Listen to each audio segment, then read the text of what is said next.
বসলে আমার মাথায় যা যা ঘোরে। বিয়ের পর আমি যখন ওনার জামা কাপড় কেচে দেব, ওনার প্যান্ট থেকে যখন 500 নোট বেরোবে, আমি তো ওনাকে বলবোই না।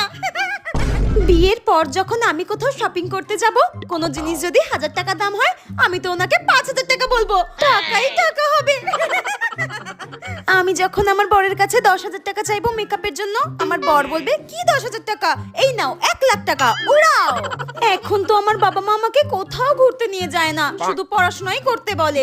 বিয়ের পর আমার বর আমাকে সিমলা, কাশ্মীর, মানালি, মেঘালয়, কেদারনাথ সব জায়গায়, এটা কি করে ফেললাম, যাই হোক সব জায়গায় ঘুরতে নিয়ে যাবে।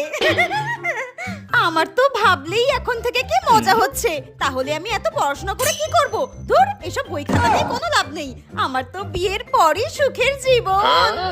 আচ্ছা, আগেকার দিনের মতো কি আমাকেও সবসময় ঘোমটা দিয়ে থাকতে হবে?